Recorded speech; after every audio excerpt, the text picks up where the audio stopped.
Hello, today I am going to be essentially teaching you how to have difficult conversations. It doesn't necessarily have to be difficult, but they're those conversations that we typically avoid, those conversations that you've been avoiding for a long time. And often they're things that they're conversations that just aren't being had. And in some cases, you may not even see it as a conversation to be had because it's just too hard, it's not worth it. And now, why might you want to have these conversations? You know, what's the point of having a difficult conversation? Well, really, it's about restoring a level of authenticity to the relationships you have. Now, I'm sure there's many people in your life where you have perfectly honest, open, great communication and everything is perfect. But usually in most families and most people have some people in their life which they struggle to be around, that they struggle to hang out with, or that they struggle to do. You know, you might have that friend who comes over and you listen to them for like an hour and then they just annoy you and you don't want to listen to them. They're just frustrating. What they say is just really arrogant and they come across a certain way, but there's no way you feel like you can say anything. So you kind of still want to be there for them, but you wouldn't tell them that you get annoyed at them coming over. Like there's this sort of strange situation where you're a bit conflicted because you kind of still want to see them. They're a friend or an acquaintance that you kind of still want to do, but you are really just get really annoyed by them. So that's a situation where there's a conversation to be had, but you probably don't see it as a conversation. So there's really three parts of having these conversations.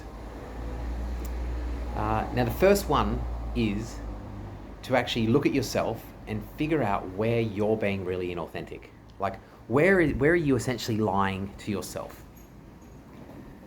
So in this instance, if you've got a friend who's you actually don't really want around, or you don't enjoy spending much time with them, there might be aspects of them that you like, but when they come around and they talk, you don't like it for whatever reason.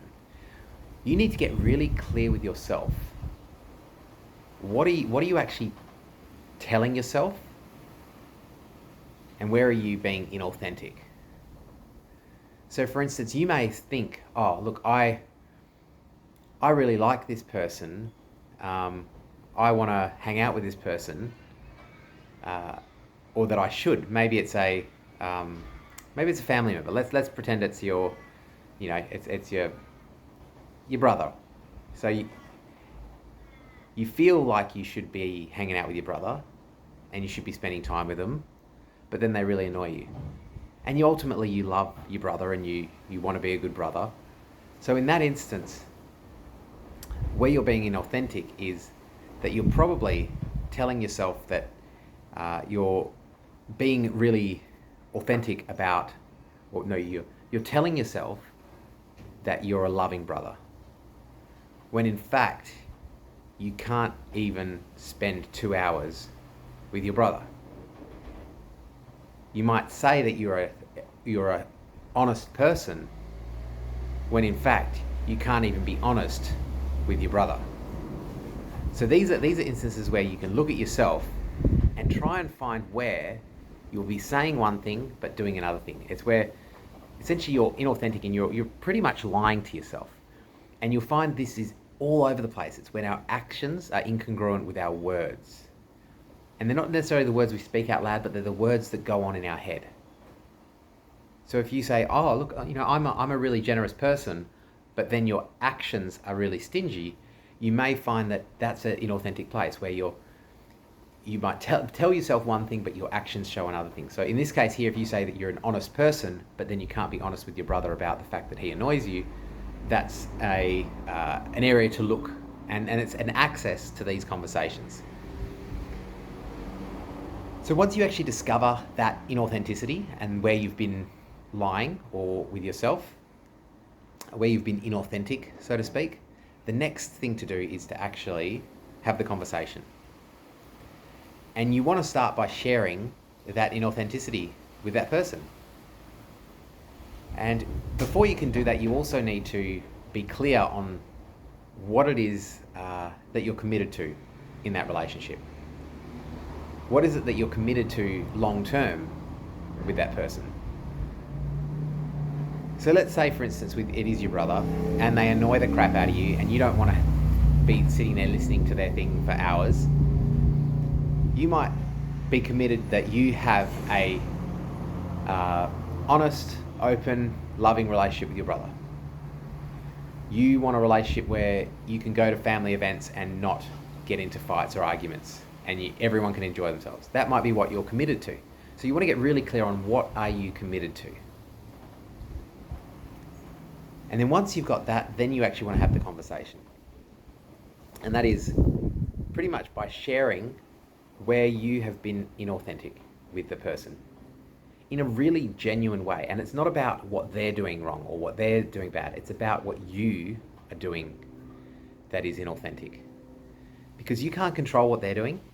You don't want to be passing blame or shame or guilt or anything onto these people. What you want to do is just really focus on what you played in this instance, because what you'll find is that will actually open them up to take some form of responsibility for the part that they played. So a conversation like this might go, hey, bro, look, I just want to share something with you, and this might be a bit out of the blue, but I've been really giving it some thought, and I've been telling myself that I'm an honest person and that I'm really honest with everybody in the family, but there's been something that I just don't even say to you because I'm so worried that you're going to take offense to it, or that it'll come across as though that I don't like you, or that you'll get frustrated. But I basically won't say what I really think around you, because I actually really care about you, and I want you to like me, and I want you to love me, and I want this nice conversation to happen, and I don't want to rock the boat, because I'm sort of committed to us having a great relationship where everything's great. But look, there's times where when you come over, I don't want you to stay around for long, and it's because we have these conversations, and I tend to find that I just get really frustrated by the length of them, that we end up in arguments, that we talk about things that just don't lead anywhere loving. It always ends up in an argument. So for me, I really committed to us having a good relationship where everybody gets along, and that we can actually love each other without it being strange. And I want to be able to be honest with you and actually just say how I think, and not tiptoe around it and just try not to upset you. So I mean, that's an example of how a conversation like that might go.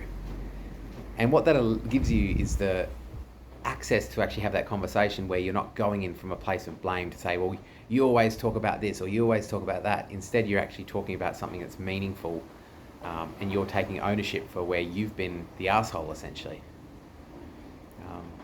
Look, to be honest, that's a pretty ordinary example of that idea. There's some much more real ideas, and with a real example, I think it would be much easier to explain the situation. But all in all, that's the general concept of it, and that's me teaching something today. Thanks.